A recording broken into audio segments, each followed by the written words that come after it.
Hello friends and जय माता दी।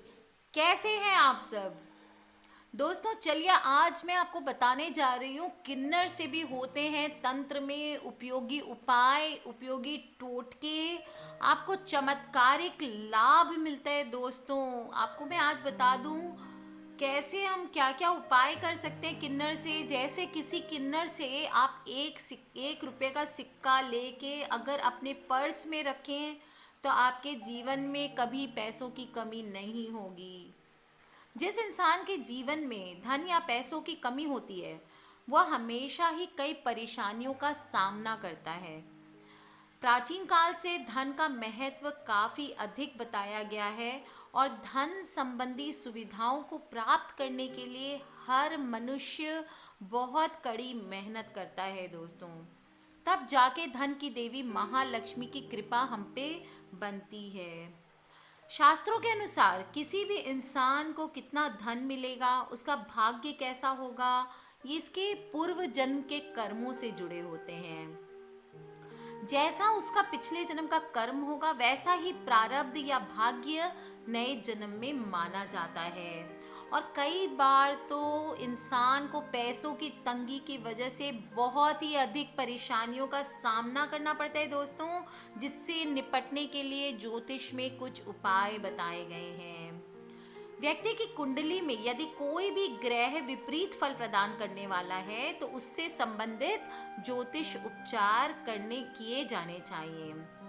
धन से जुड़ी परेशानियों को दूर करने के लिए एक सटीक सा उपाय बताती हूँ दोस्तों। वो है किन्नर से पैसे लेके पर्स में या तिजोरी में रखें। ऐसी मान्यता है कि किन्नर को दिया गया दान अक्षय पुण्य प्राप्त प्रदान करता है।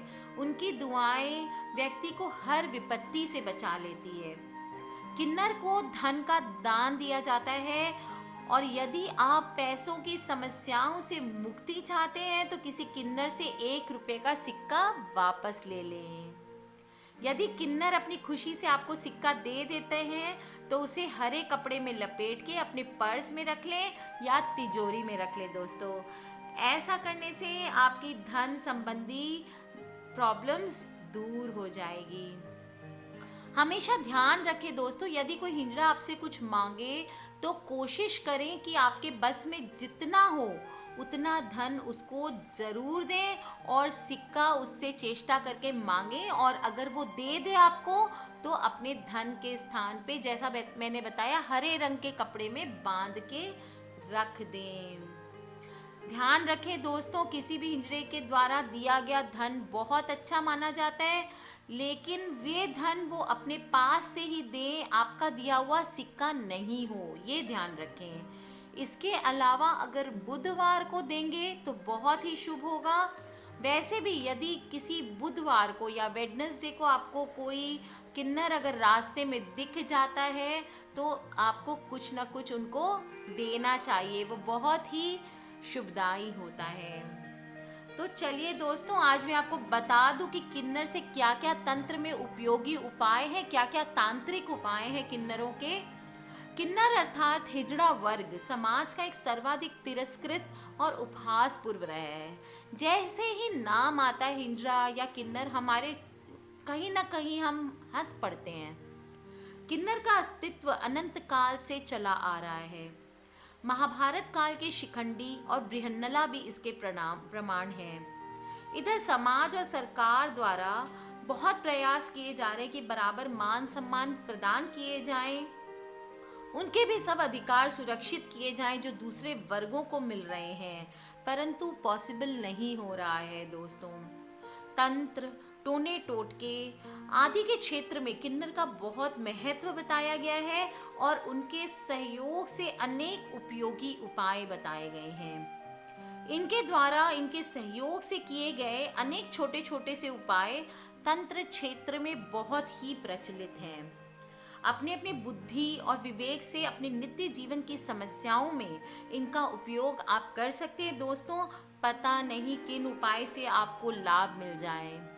कई लोग मुझसे प्रश्न करते हैं कि मैम क्या ये करने से लाभ मिलेगा। मैं पहली बात तो आपको ये बता दूं दोस्तों, भगवान को किसी ने नहीं देखा है, पर हम विश्वास करते हैं भगवान पे भी और भूत पे भी। इसी तरह आस्था रखें तो आपका आधा कार्य तो आपके विश्वास से ही पूरा हो जाएगा। अपने व्यक्तिगत जीवन में किसी न किसी व्यक्ति को इनके द्वारा पहुंचे हुए चमत्कारी लाभ की वजह से ही आज मैं आपसे ये बात कर पा रही हूँ। तो चलिए दोस्तों, आपको मैं फटाफट बता दूं क्या क्या चमत्कारिक लाभ होते हैं। पहला लाभ बताती हूँ दोस्तों, जिस किसी व्यक्ति की जन्म कुंडली में बुध ग्रह बलहीन है, कमजोर है, द्वादश स्थान में है या सूर्य के अत्यधिक निकट होने के कारण दुष्प्रभाव दे रहा है, वह बुध के किसी एक नक्षत्र में किसी बुजुर्ग किन्नर को कुछ सिक्के दे दें और उनसे प्रार्थना करें कि जब मैं दोबारा आऊं तो इनमें से एक सिक्का प्रसाद के स्वरूप मुझे आप दे दें। लगभग 9 दिन बाद बुध के अगले पड़ने वाले नक्षत्र के दिन एक सिक्का आप उनसे उनकी दुआओं और आशीष के साथ ले आए। इसको हरे रंग के कपड़े में लपेट के घर में कहीं सुरक्षित रख लें।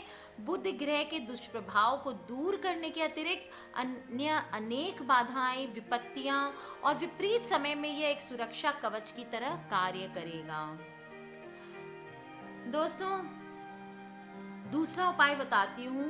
नवजात शिशु के जन्म से ठीक अगले दिन आने वाले किसी भी बुधवार को या बुध के किसी नक्षत्र में शिशु को किन्नर की गोद में दे दें। बच्चे को अगर वो किन्नर आशीर्वाद दे देता है दोस्तों, हमारे इंडिया में तो ऐसे भी बच्चे होते हैं, हॉस्पिटल से घर आओ उससे पहले किन्नर हमारे घर आ ही जाते हैं। तो दोस्तों ये बहुत ही फलदायी होता है, बच्चे का भविष्य सुरक्षित रहता है, बच्चा भाग्यशाली होता है दोस्तों। तो किट ना करें, अपने हिसाब से, अपने पॉकेट के हिसाब से उन लोगों को रिक्वेस्ट करके आपसे जितना बन पड़ता है उतना ज़रूर दें। तीसरा उपाय दोस्तों, तीसरा लाभ जो मिलता है हमें, बच्चे को किसी बुरी नज़र के कारण शारीरिक कष्ट अगर हो रहा है और कितनी भी आपने उनकी मेडिकल जांच करा ली, कितना भी मेडिकल उपाय कर लिया, फिर भी अगर ठीक नहीं हो पा रहा है दोस्तों, तो 3-4 दिन तक लगातार बच्चे को किसी किन्नर की गोद में खेलने के लिए छोड़ दिया करें। उनके मन से निकली हुई दुआ, आशीष बच्चे को किसी अच्छे से चिकित्सक की दवा से भी ज़्यादा प्रभावशाली सिद्ध होगी। दोस्तों ऐसा माना जाता है, जो मैं आपको बता रही हूँ ऐसे माने जाते हैं दोस्तों, तो आप करके देख सकते हैं दोस्तों। चौथा जो लाभ मिलता है दोस्तों वो है मल मूत्र अवरोध के कारण। अगर बच्चे के पेट में कष्ट हो रहा है, उसे टॉयलेट नहीं आ रही है, बच्चे को कष्ट हो रहा है, तो किन्नर से उसके पेट पे हाथ फिरवा दें। ये ऐसा माना जाता है फिर वो ठीक हो जाता है। बच्चा यदि किसी ऐसी बीमारी से ग्रसित हो गया है जहाँ दवाइयाँ काम नहीं कर रही है, तो किन्नर से कुछ दिन तक बच्चे की सेवा करवाएं। अपने निष्काम मनोभाव से बच्चे को दवा दें और तो देखेंगे कि बच्चे पे दवाइयाँ असर करने लगी है। और बच्चे के जन्म से उसके अन्नप्राशन तक अगर प्रत्येक बुधवार और प्रत्येक बुध के नक्षत्र को उसको किसी प्रसन्नचित्त किन्नर से अगर आशीर्वाद दिलाएंगे तो दोस्तों उसका विकास बहुत ही भाग्यशाली रहेगा। कोई भी बच्चा अगर कमर का दर्द, सिर दर्द से पीड़ित हो तो 21 बार उसके माथे पे आपको धीरे धीरे सस्नेह किसी किन्नर से हाथ फिरवाना है। ऐसा करने से दोस्तों माना जाता है कमर की पीड़ा आदि भी कम हो जाती है। कमर की पीड़ा कैसे कम होती है? उसके बाएं पैर से हल्का सा लात लगवाएं। आप देखेंगे कि पीड़ा में चमत्कारी रूप से लाभ मिलने लगेगा। और अंत में एक बात ज़रूर कहूँगी दोस्तों कि सुफल मिलना या न मिलना ये अपने भाग्य पे भी निर्भर करता है, अपने अपने कर्म और पुरुषार्थ पर भी निर्भर करता है। अगर मैं आपको सिर्फ टोट के बता दूँ, आपने पुरुषार्थ नहीं किया या इसका मतलब है मेहनत नहीं किया या आपके कर्म खराब है, और दोस्तों फिर आप मुझसे कहेंगे कि मैम आपने तो ये बताया मुझे तो ये काम ही नहीं किया, तो ये नहीं होता है दोस्तों। हर इंसान पे टोटके बताना मेरा काम, चमत्कारी लाभ बताना मेरा काम है। जो ज्योतिष में लिखा है दोस्तों, मैं उनके हिसाब से आपको उपाय बता सकती हूँ। विश्वास आपको रखना है, अपने कर्म पे विश्वास करना है, अपने भाग्य पे विश्वास करना है और अपनी हरकतें अच्छी रखनी है हमें। तो दोस्तों कोई रीज़न नहीं है कि हम सक्सेसफुल नहीं होंगे। क्या पता कौन सा क्रम उपक्रम आपके लिए फलदायी सिद्ध होगा। इसके अगर उल्टा देखें दोस्तों, तो कई बार देश में हमारे आज भी लोग त्रस्त हैं किन्नरों से। तो ऐसे में आप ट्रेन, बस आदि सवारी वगैरह में ज़बरदस्ती करते दिखाई दे जाते हैं। ऐसे में दोस्तों उनके साथ सभ्यता और शालीनता से आप पेश आएं, हाथ जोड़ कर के उन्हें चुपचाप विदा कर दें, उनके मुंह ना लगे और थोड़ा जितना यथोचित आपके हो सके उतना दान करें। आज के लिए बस इतना ही दोस्तों। Take care friends, love you all. मुस्कुराते रहिए, खिलखिलाते रहिए। बहुत ही चमत्कारिक उपाय मैंने आपको आज बताया है, करके देखिए, देखिए कैसे सक्सेस आपकी है दोस्तों। अब आप कभी खाली नहीं रहेंगे। कोई भी क्वेश्चंस हो वीडियो के नीचे मुझे लिख के पूछ लें या फिर मुझे ईमेल कर सकते हैं। मेरी ईमेल आईडी है बृजनारी।